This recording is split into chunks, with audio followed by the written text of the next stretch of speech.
You know, that desire for closure, that feeling that says, if they would just apologize, I can finally move on. Or if they would just explain why they did it, I could finally understand. Or if they would just acknowledge what happened, I could finally heal. And honestly, that desire makes sense. When someone hurts us, we naturally want resolution. We want the story to make sense. We want accountability. And we want the person who caused the wound to recognize the wound exists. But one of the hardest lessons we learn as we grow is this. Sometimes closure does not come from the person who hurt you. Sometimes you have to create it yourself. Welcome to this episode of Sippin Thoughts here on the Garden of Becoming, a place where not only plants grow, but women grow too. Where we explore the wisdom, discipline, and self-awareness needed to cultivate peace, strength, and emotional maturity. So before we begin, pour yourself a warm cup of tea, settle in, and spend a few moments with me. The Stoics understood something very important about life. There are things within our control, and there are things outside of our control. We can control our actions, our choices, our perspective, our healing, but we cannot control another person's awareness. We cannot force someone to apologize. We cannot force someone to understand the impact of their actions.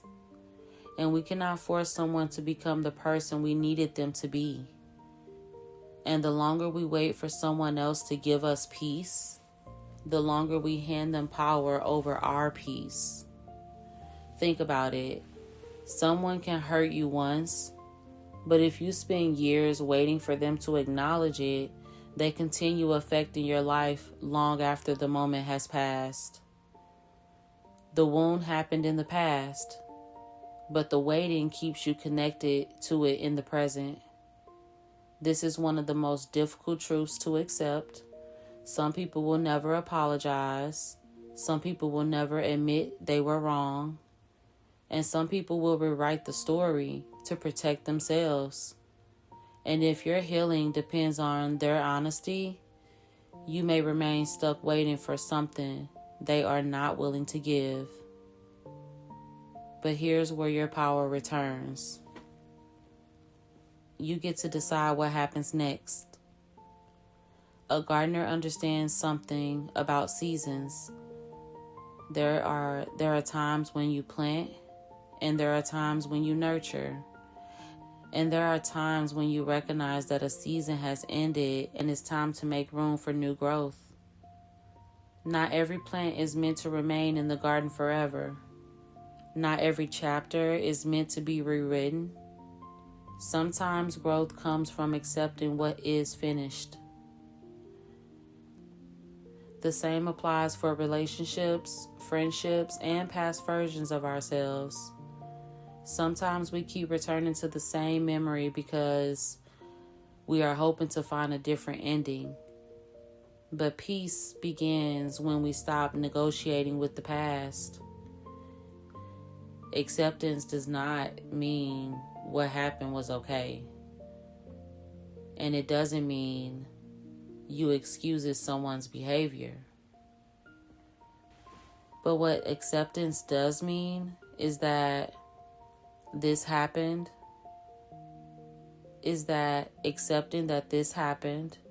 I cannot change it, but I can choose what I do with my life moving forward.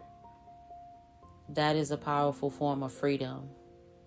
And many women spend years trying to get someone to finally see their worth. But the truth is, your worth was never dependent on their ability to recognize it.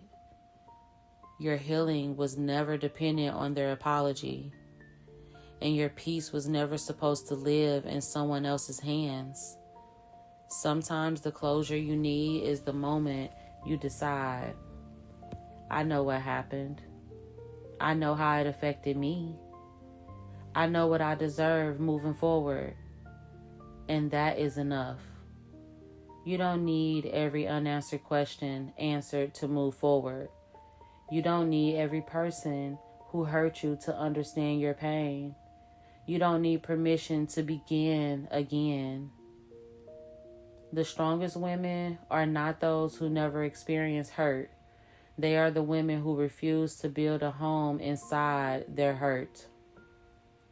They acknowledge it and they learn from it. They allow it to shape their wisdom, but they do not allow it to define their future.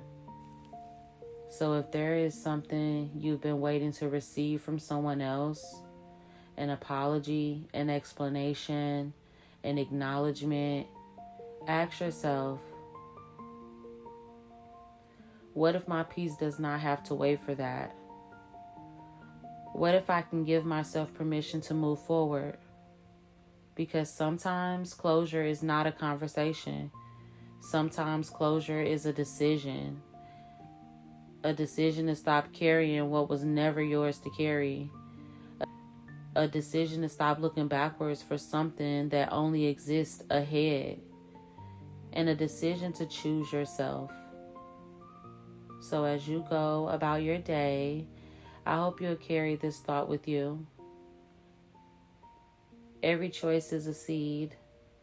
Every response is a reflection of your character. And every season is an opportunity to grow.